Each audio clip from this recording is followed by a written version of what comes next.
Alright, so it sounds like we are about ready to get started with some Jaguar Bubsy. So it looks like I've been given the go-ahead from the tech crew to get started, so I'm going to give us a quick countdown with a 3, 2, 1, and we're off to this mess. So welcome to Bubsy in Fractured Furry Tales. It's a little bit different from the traditional Bubsy setup. The first thing you're going to notice is that Bubsy is not wearing his traditional red exclamation point shirt. Instead, we've got the yellow exclamation point, which I guess is actually a reference to one of the additional characters you could be playing as if you played multiplayer Bubsy at some point or something like that. Kind of forgot exactly how that's supposed to work, but essentially this level is showcasing what this whole... Oh, that's going to be awesome.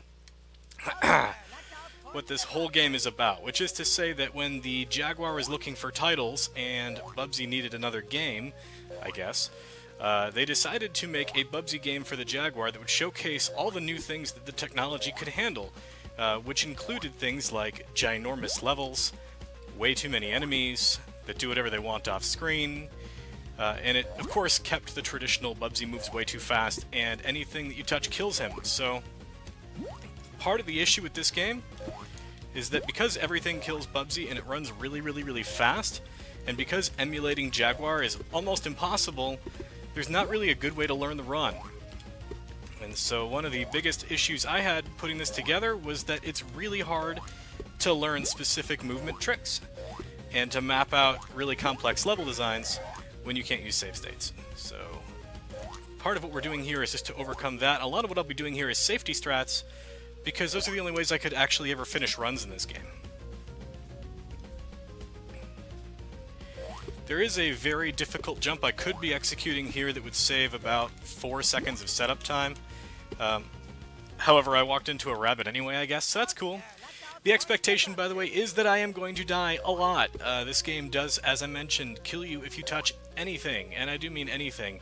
Just about everything in this game is lethal, including running into walls at high speed, long falls. There are fall damage in this game, so you can die that way as well.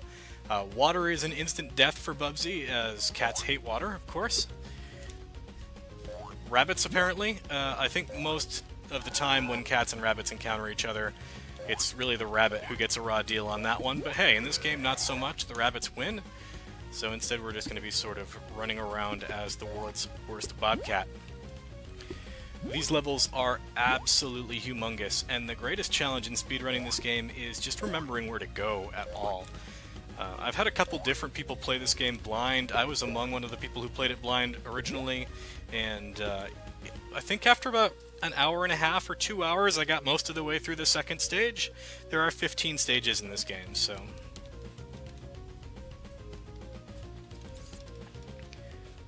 There are also a couple places the run can just straight up die, so I've got a nice handy cheat sheet next to me with the passwords for the game. Now, if you've never seen an Atari Jaguar controller before, I do recommend you go Google an image of it right now. It looks sort of like a telephone mixed with a Sega Genesis. It's got a lot of extra buttons on it, and this game, of course, wanting to use everything the Jaguar could do, made passwords you can only enter by using the phone-like buttons on the keypad.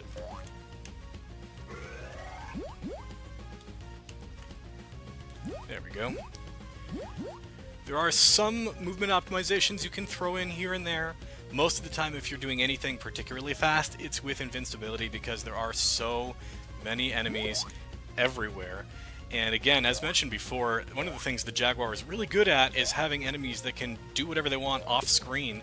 They don't have to be on screen to have game memory for them, so... A lot of these enemies are just kind of doing their own thing, having their own patterns, and you sort of walk into them on occasion. Not much that can be done about that. There's also a boss coming up in about 4 stages. There we go.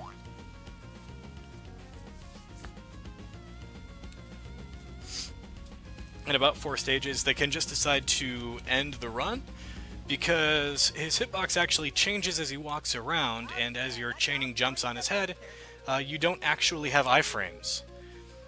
And for whatever reason, his hurtbox does not have iframes either. So if he decides to walk forward and you happen to be jumping on him, you die. Not really anything to do about it. You don't get more than one hit. You just die. And so there are a lot of runs that die that way, and if it happens, I'll have to use one of those passcodes. A lot of what we're doing right now is just trying to find all the different switches in this stage. Let me know when you have a minute, because I actually have something neat to say about this. Please do.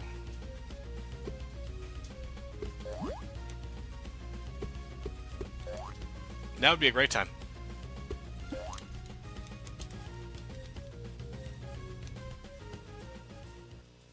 Oh, sure. Let's all torch the Bubster.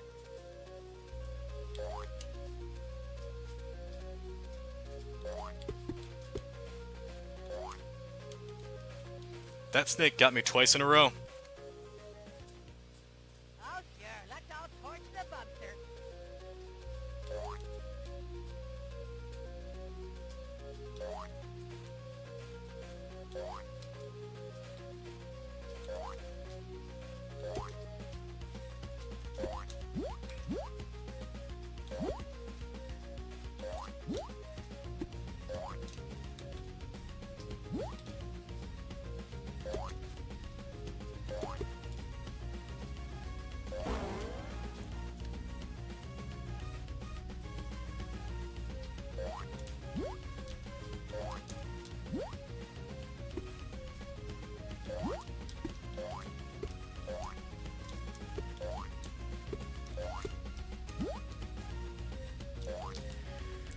I've got so many deaths. Oh, sure. Let's all torch the Bubster.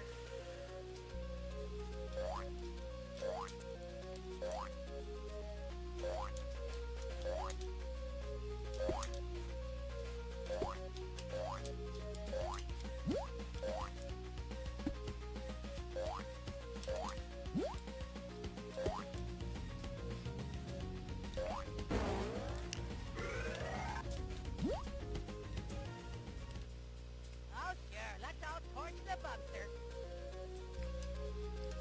So that was actually an intentional death right there.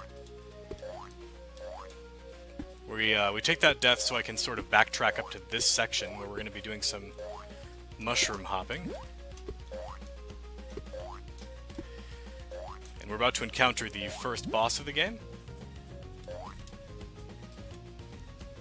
I said we're about to encounter the first boss of the game. Come on. Where are you? Game. Alright, there we go, there we go. And I'm going to die immediately. Awesome. Oh. This is running really swimmingly. Oh well. There he is. So Mad Hatter is doable in one cycle, but it's really hard to do. You notice his hat's open on those frames. It's because he's shooting teacups at us. And the teacups are instant kill, just like everything else in the game, and their locations are completely random. Sometimes he shoots them early, sometimes he doesn't. One cycle is pretty much all about being really, really, really lucky. You can see these cups are wherever they want to be. There we go. That was a huge mess. Let's see if I can clean this up. That was a real sloppy first couple of stages. Bubsy has 9 lives like most cats, and I've used most of them already, so we're off to a rough start. That's okay. Here I wanted to bait out those bees before getting stabbed by them, and that didn't work out quite as well as I'd hoped. Oh my gosh. And this is what I mean about the Atari Jaguar being really good about putting enemies wherever they really want enemies to be. Let's see if I can lure them down. I can lure one down anyway. Come on. Alright. I'm just gonna try to get up there this time. There you are. I knew you were here. Alright. Enough of that nonsense. Those night dudes are going to kill me eventually, but they basically just go sort of back and forth and swing their axes around. They sort of lunge quite a lot, which can be really dangerous. Here I'm waiting for yet another bee.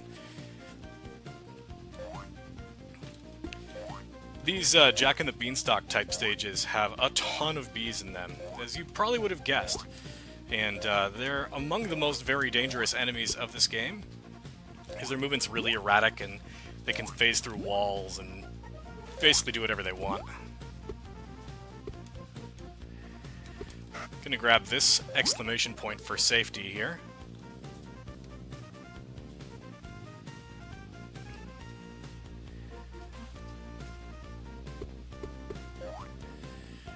This can be a really risky strategy getting over here, because if I drop down, I actually have to take a death. Like so. Oh, I might be able to save it. There we go. Bubsy's height changes if he gets a running start, so you need to get a running start on the leaves just to get enough airborne momentum. There we go. I had to take a safety strat towards the end of that stage because Bubsy, for whatever reason, when he hits an enemy, likes to phase through that enemy a little bit, and if you phase through the knight while the ant is running through, the ant will actually kill him. Also, some weird stuff happens with Bubsy when he finishes a stage. He'll run to the left side of the screen, which is great, except that if there's like bananas or something over there, he'll actually slide all the way off the screen. And he'll slide into enemies, and then subsequently die because even though you completed the stage, the enemy kills him and makes you do the stage over again. Not sure what that's all about, but it's fairly consistent at the end of that stage. If you don't take the safety strat, you almost always wind up bumping into something and dying. And this is another thing that the Jaguar Bubsy game really loves to do, and that is hidden blocks, because it's not enough that the stages are absolutely humongous and are gigantic mazes with one-hit kills throughout. They have to also add these hidden blocks that you can't see to add a couple extra places that just make it really hard to get anywhere, I guess. I'm not really sure what the strategy was in terms of the layout of this game at all, but the Jack and the Beanstalk stages are at least the coolest to look at. We're about to get into the coolest route, which is the Arabian Nights stages. We'll be done with part 2 of Jack and the Beanstalk here. And I haven't really mentioned this yet. So there's 15 stages in the game, and they are broken up into 3-stage sections. We start with Alice in Wonderland. Now we're in Jack and the Beanstalk. We're going to go to Arabian Nights momentarily. Lose my train of thought here because there are tons of bees and a giant red worm thing that kills you.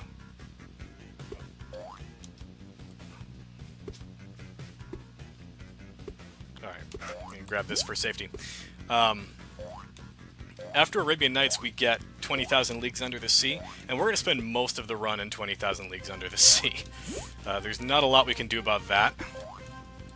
The grim reality is that the underwater stages are absurdly long, and we're going to be there for a long time.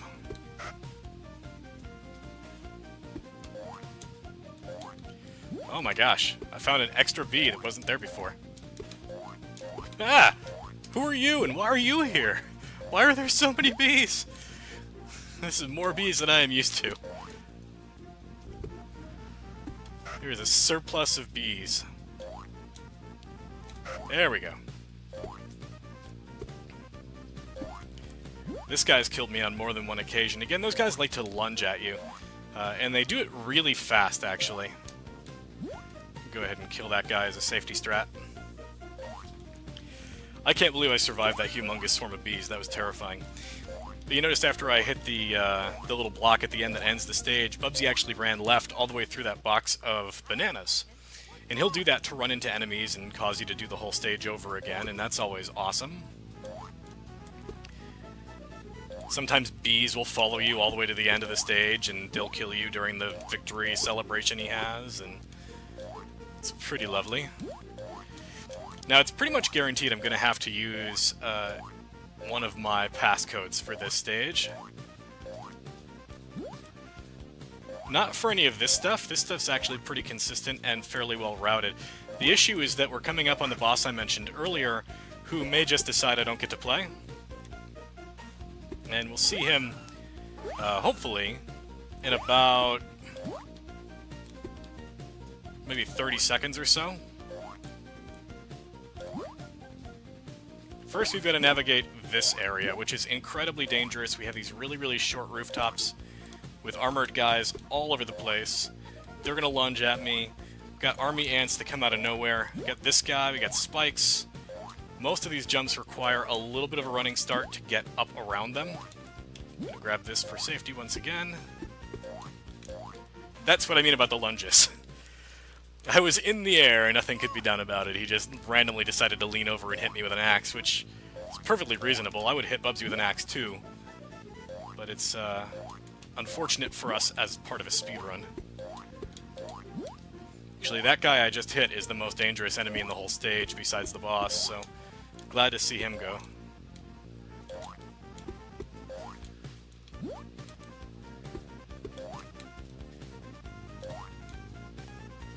Alright, so we'll at least get to see the boss, which means if I get boned just because I have bad collision with him, I'm just going to use the passcode to skip him, so that we don't have to sit here and watch me do this stage for a very long time.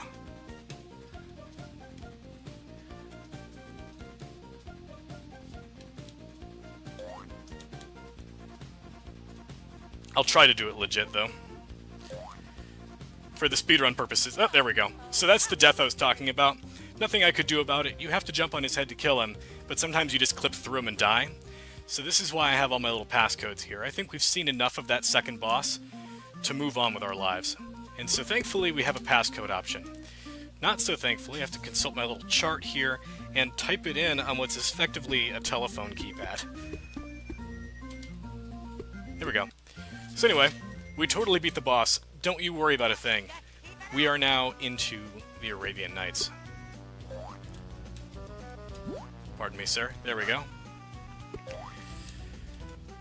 So, we got these weird little Molotov cocktail guys. They're going to jump out and run at us. I'm not really sure why they're here.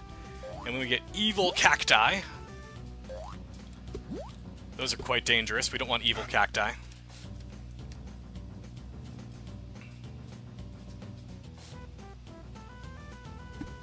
There are precious few places in the Arabian Nights that you can't just run. There's actually a lot of places in here that you can just hold right and win, which is a nice change of pace from most of the stages in this game. I think this is actually the first place you can just hold right. Oops, I want this for safety. There we go. Knock out that bird, get this thing. They're kind enough to give you invincibility within rushing distance of the end of the stage. So that's pretty good.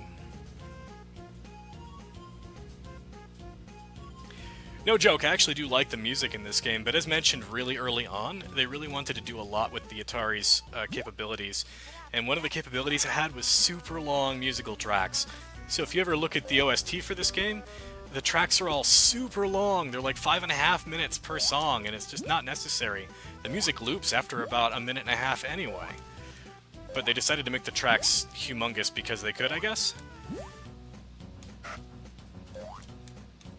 Oh, you're not supposed to still be here. You're supposed to despawn. Get out of here, nerd.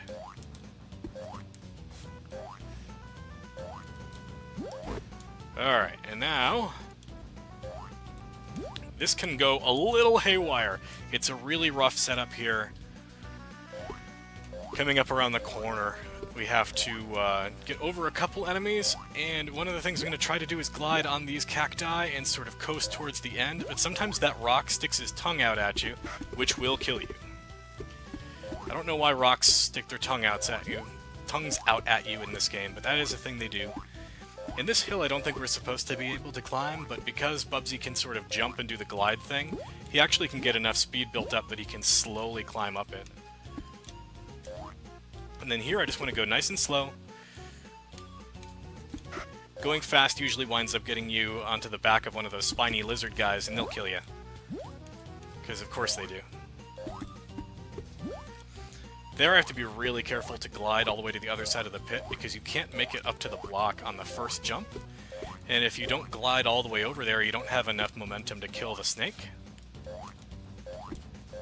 And if you don't have enough momentum to kill the snake, he throws an egg at you and you die immediately, which is kind of weird when you think about it.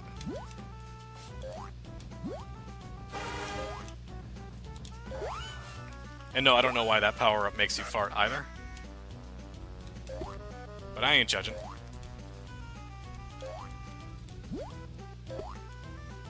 I'm gonna play a safety strat here, because this run has already been a bit snake-bitten.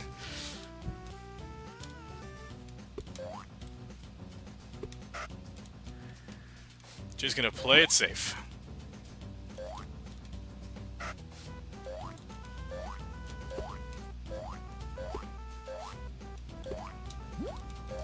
These guys, when they hit the ground, they actually shake the screen all over the place. It's really disorienting, and they make a lot of racket. If I do this right, they never actually get a chance to swing their swords. They're actually one of the least dangerous enemies.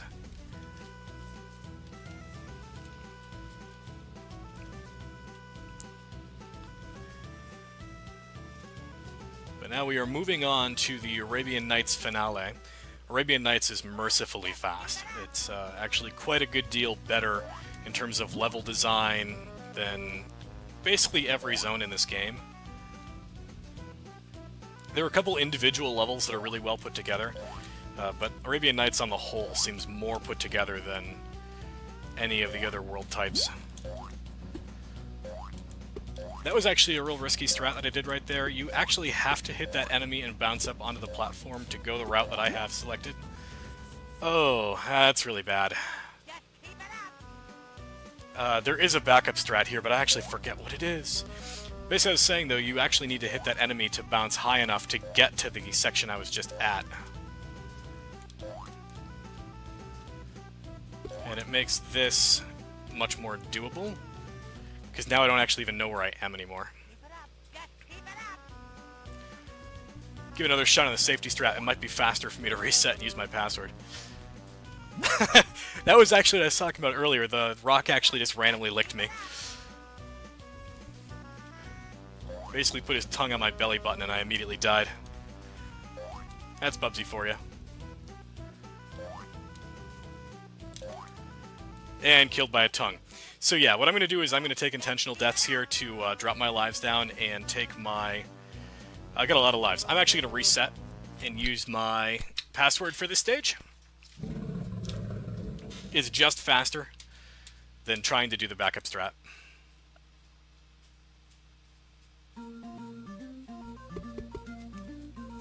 So anyway, backup strat 126712 is what we're looking for. There we go.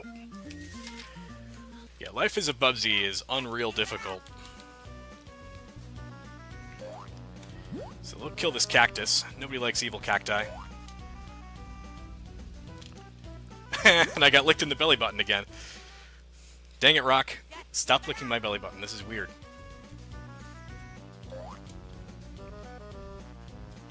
There we go. Alright, no more belly buttons for you, evil Rock.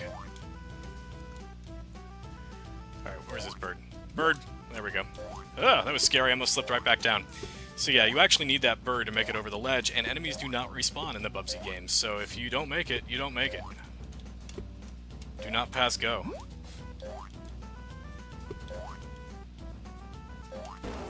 There we go. Alright, so this is where I need to be, because I need to hit that switch, and I need to take this door. Now we're back on track.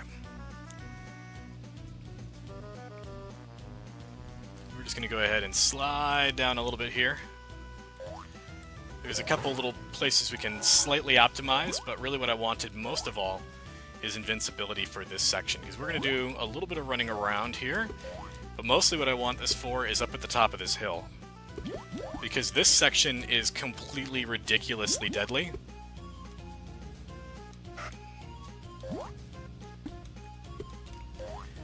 And using that invincibility, I can get all the way down here to these spiny lizard guys, and that's where the enemies sort of stop following you for a little while.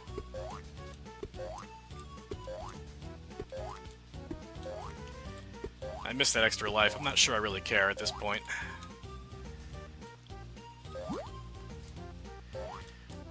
Pardon me, sir.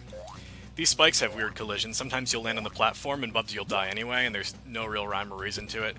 Just sort of fits in with the general sort of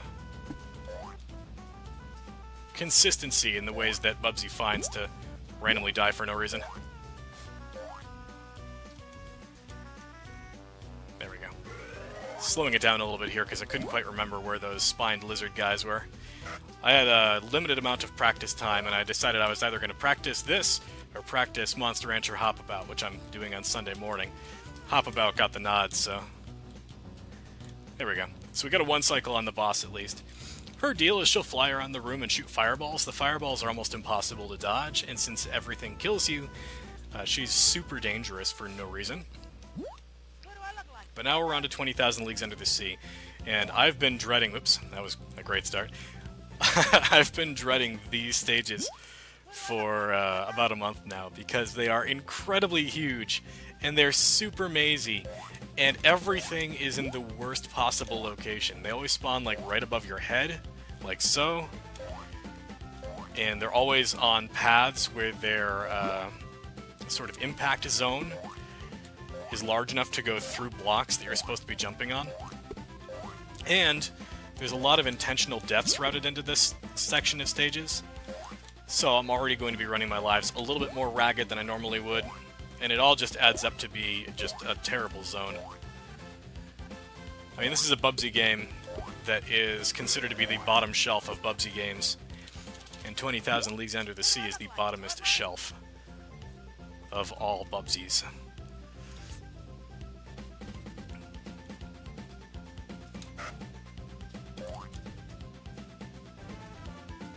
But we're a little bit more back on track now, so we're going to be coming around this corner here. Don't need to be quite that cautious with Mr. Green Fish there. Mostly just wanted to not get killed by an octopus throwing ninja stars. I think I actually want to be on the right side here. The backgrounds are very samey, so it becomes really difficult to tell where you're supposed to actually be.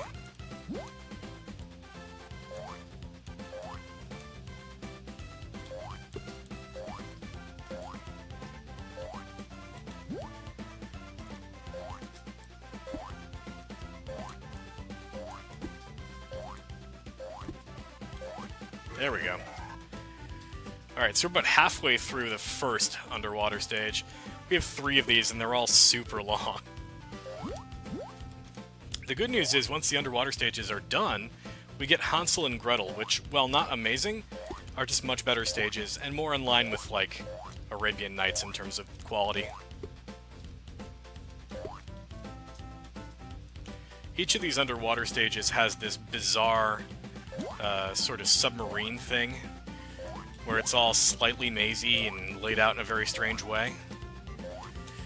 And we need to navigate the submarine. Submarine's consistent each time, but again, it's very samey, so it's really hard to tell which part of the routing you're on. Actually, do not want to kill this guy. I dropped down a little bit too early, so I cost myself a couple extra seconds there. Need to go up and over here. There we go. Thankfully, their hitboxes are pretty reasonable. I just want to make sure I don't kill the last one here. I'm going to go over his head, because I'm going to use him for an intentional death here. Let him run right into me. There we go.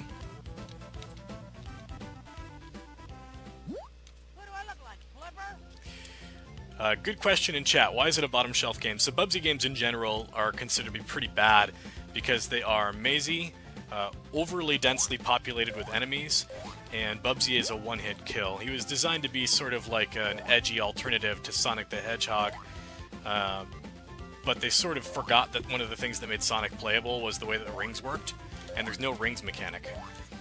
And also Sonic was a lot more linear, and in that respect more playable by people like me who like to know where I'm going in video games. So that was really one of the reasons why Bubsy was considered so bad. Now, as to this particular version of Bubsy, it's largely because all the same problems that plague Bubsy as a franchise are exacerbated tenfold. The levels are mazier, the enemies are more omnipresent, and nothing has been done about the one-hit kills.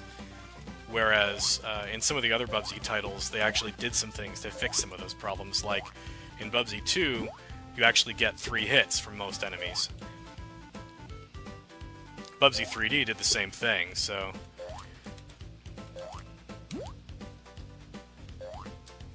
There are improvements to be made, and in some cases those improvements were recognized and executed pretty well. In some cases we get this game. What do I look like, Flipper? And sometimes this game does this. Can't remember if I was running right before or not. What do I look like, Flipper? Where was this checkpoint anyway? I already forgot. Is this right here. Oh. That's why. Derp. Here we go. Let's fix that. Go back to where I'm supposed to be. Yep, snake and a mermaid. There we go. That's my cue.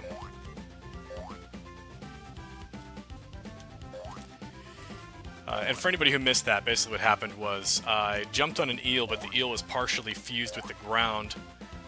So touching the ground actually wound up killing me there. Just gonna wait for the eel to come back.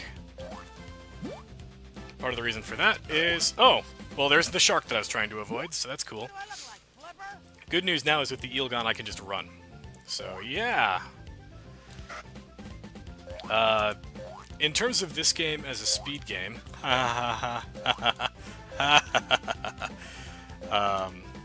there are only two people I'm aware of who run it, myself and... I forget the individual. It's somebody who actually only does runs on YouTube as far as I'm aware, but... they had like either a deathless or very minor death abuse run. Pardon me, sure. Oh, wow! I usually am able to run under that. I don't know what's happening anymore.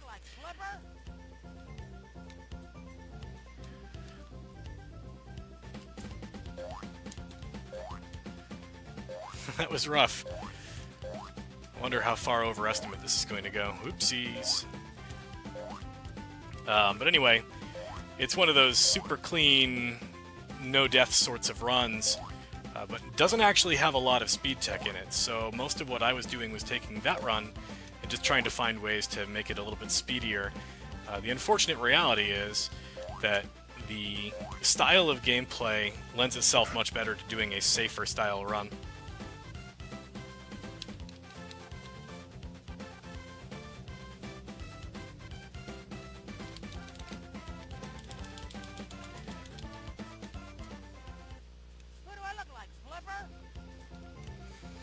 Alright, so at least now we're through one of the underwater stages. So that was the first one. Hooray.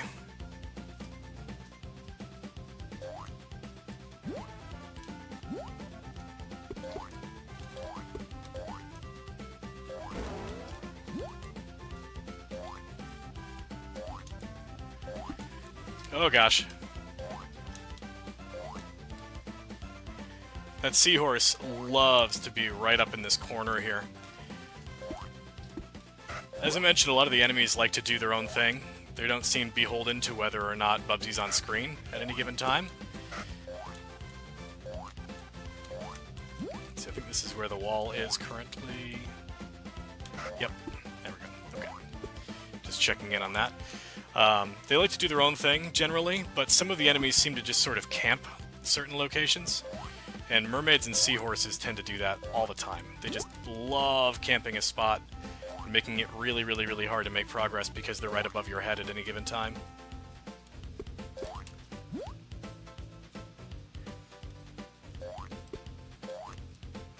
The green fish guys, on the other hand, just keep moving around all over the place.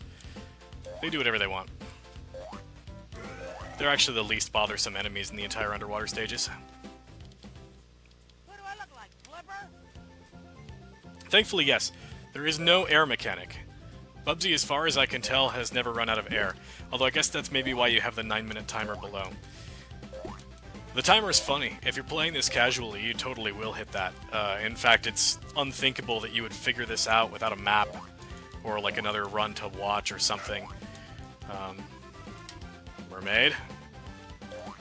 In just 10 minutes. It's honestly kind of insane that that's even the time limit they would think of.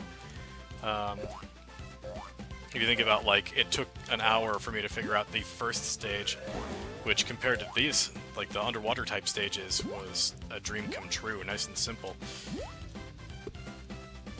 There we go. Oh, pardon me, shark. You're a cool shark. Sorry about everything I said about you.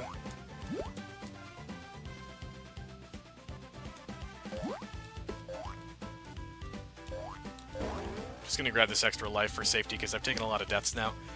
Most of the deaths that we're going to take in the underwater stages are actually intentional. There's a lot of death abuse in the underwater stages, just because they are so long and require so much backtracking.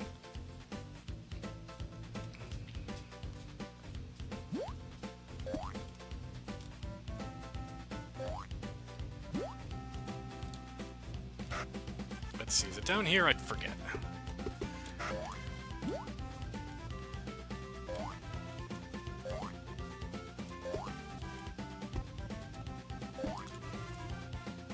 We're almost there. It's down. Oops. As mentioned earlier, running into stuff is bad for Bubsy. In this case, he just has to brush the cobwebs out of his brain for a second there.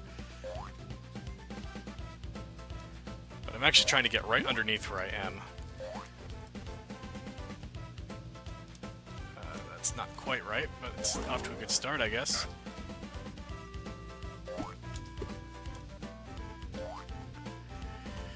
I was a little worried this would happen, again with the maziness of the game and not having had as much time to practice as I would have liked. I'm trying to remember exactly where to go to fix this problem I currently am faced with. Which is over here, I think. I want to say it's right down here. Yeah, something like this, and then we go up and right, I think. Oh gosh. Well, I put myself in a pickle now.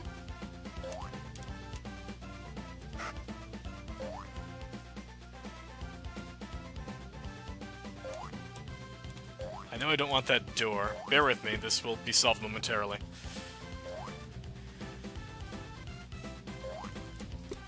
That's what I'm looking for, it's right there. Sort of looks like Day of the Tentacle. There we go. Alright, problem solved. Crisis averted. We're in good shape now. I needed to be just slightly further over to the right before I started descending.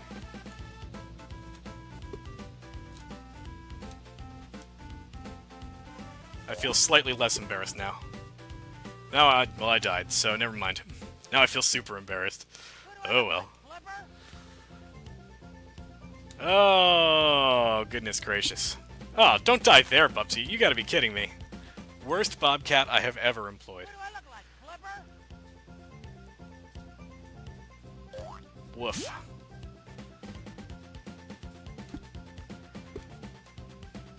Can I even get there from here? No, I can't. That's frankly ridiculous. I'll just take the death. What am I doing?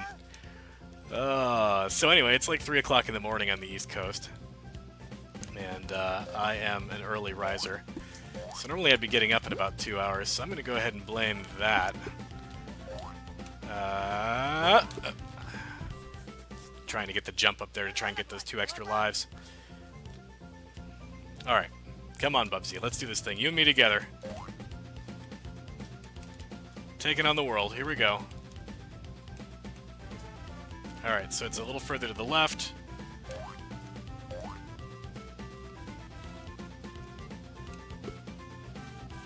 There we go. Now we're cooking.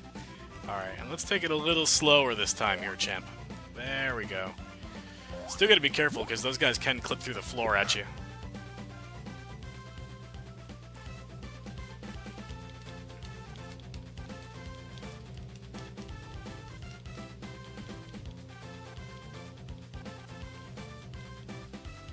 This run is not going quite as I had planned, unfortunately. Not how the coach drew it up.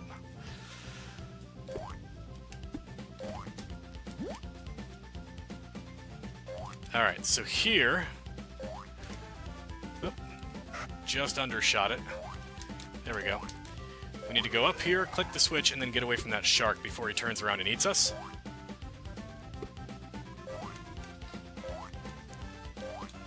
Oops, don't need to be over here. I need to be over here. What am I doing?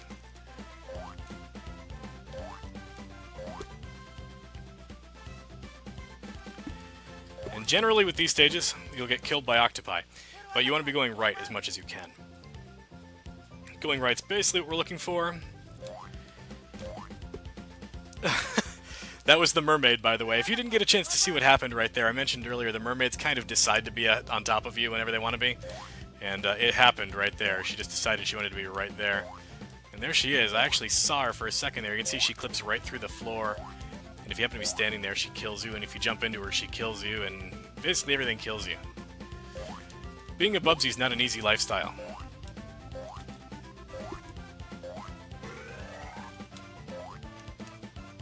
Sometimes there are sharks that randomly phase through the floor.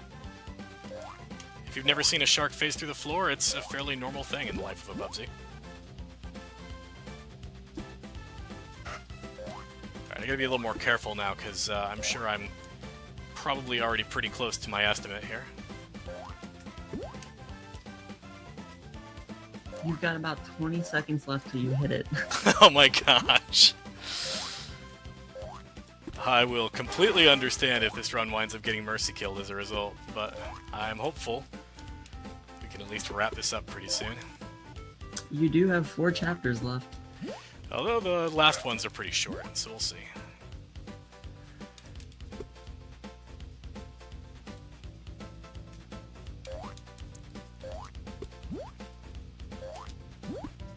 Probably on track to go about 6 minutes over if I have time to finish.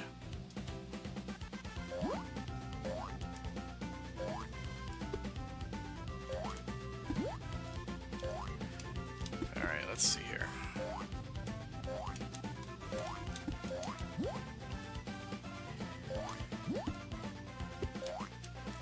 Oh, yes. So I almost took a death there that I really didn't want to take. Sometimes you just slide way too far, and in that case I would have slid right into that enemy. And in that case I did. Okay. What do I look like, Flipper? Oh, goodness gracious. Bubsy, why would you do this to me? I thought we were best friends.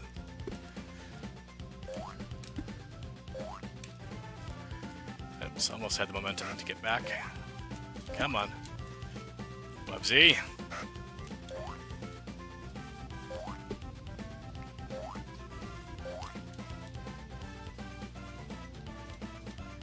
Let's take it a little slower around the corners this time here, Bubsy.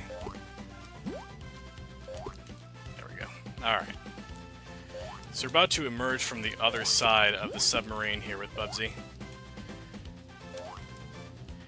Unlike the other stages with the submarines, I'm not going to be doing like a switch in here or anything like that. It's just about getting to the end of the little maze.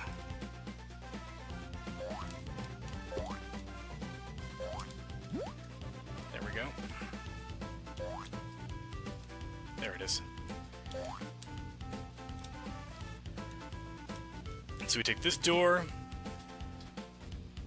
follow it into this door,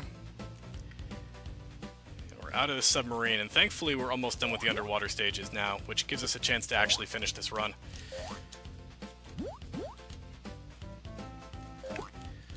I hate seahorses. Got one more switch to hit right there. That is the last underwater switch that we need to hit, and now it's just dodging sharks and killing a lobster.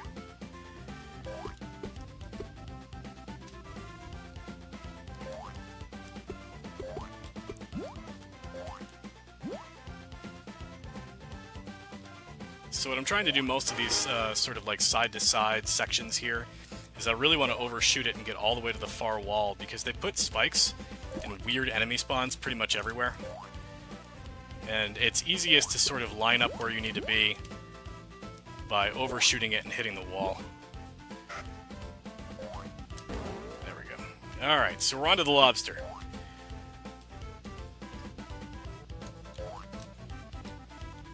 So this boss is absurdly difficult at times, because the hitbox for the claw and for his little antenna attack thing is humongous. As you saw there, he sort of poked me right in the butt cheek, and that was good enough for me to be killed by it. So see if he cooperates this time. Generally, I'm going to be holding in the jump button as I make contact with him. That's going to give me enough of a bounce that I can sort of shoot back over. And much like the Humpty Dumpty boss that I took the one attempt on and then used the password to skip over, he can just decide that I don't get to win anymore by me phasing through him when I deal damage and dying on the spot. Got one more hit's about what he needs. There we go. Alright, lobster down. The next 3 stages should be pretty fast. But if things go poorly, I will not be, my opinions will not be damaged if we need to mercy kill me to get to the next run, so. For now, don't worry about it. We got some time. Cool. Appreciate it.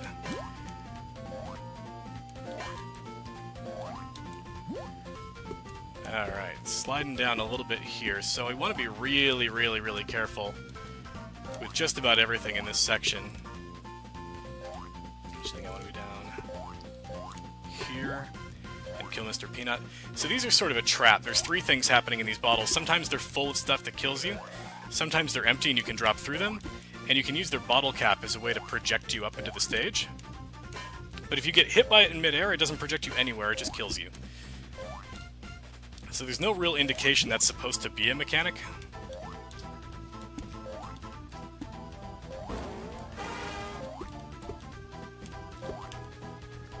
And there's also jam falling from the ceiling, which also instant kills you.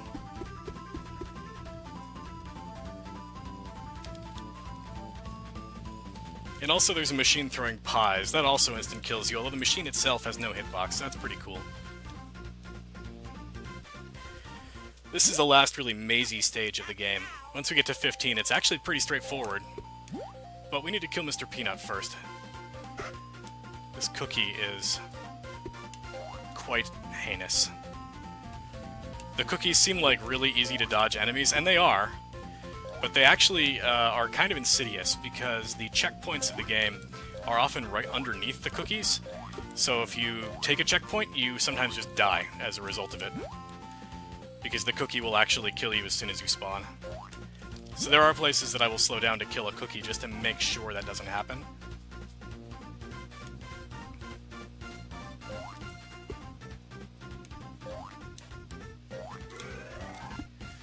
I can't believe that bee did not get me. I'm waiting to see if he comes back down. Looks like he's not going to. Never mind, there he is. He just decided to sit on my face. That was awesome. Those bees. Ah, delightful.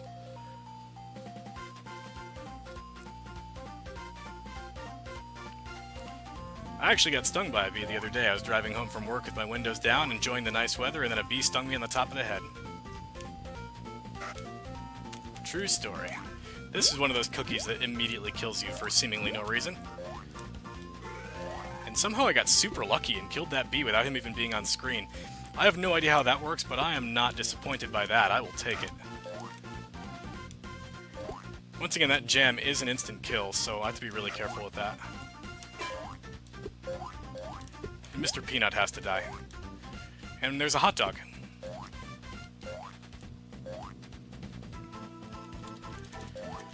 And mercifully, we are entering the final stage,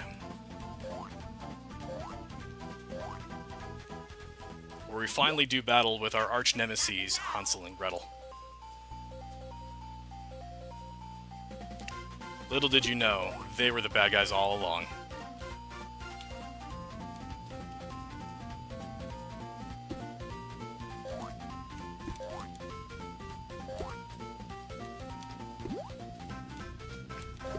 So I killed a guy there who was made out of knives and forks or something. I'm not really sure what the heck is going on with him, but he's dead now. Sometimes he wanders into those birthday candles, which are the spikes of the stage. They will instant kill Bubsy as well, because of course they do.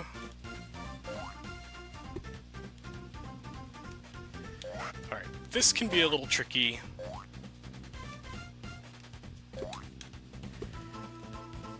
So I believe we want to be headed down this way. There we go. And we once again have issues with bees. There are bees that are going to spawn everywhere. And be taking a very tight to the ground route to spawn only one of those bees. There we go. And I managed to sort of bottleneck him up at the top of the screen there. That was really, really, really good.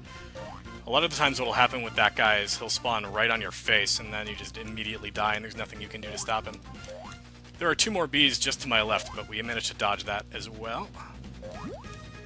And we are coming up on the final boss. Time will be when... is it... I forget which one is the... Which one is Hansel and which one's Gretel, I forget. When the one on the right is dead, he'll sort of melt.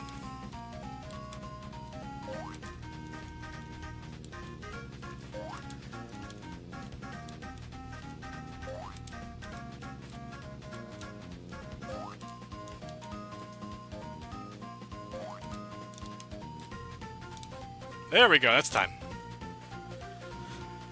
Alright, so that was a mess of a run. I apologize we went over schedule on that. There were a lot of really weird deaths that are very unusual, and then there was a lot of other strange stuff that happened, plus I didn't get enough chance to practice my routes. So shame on me.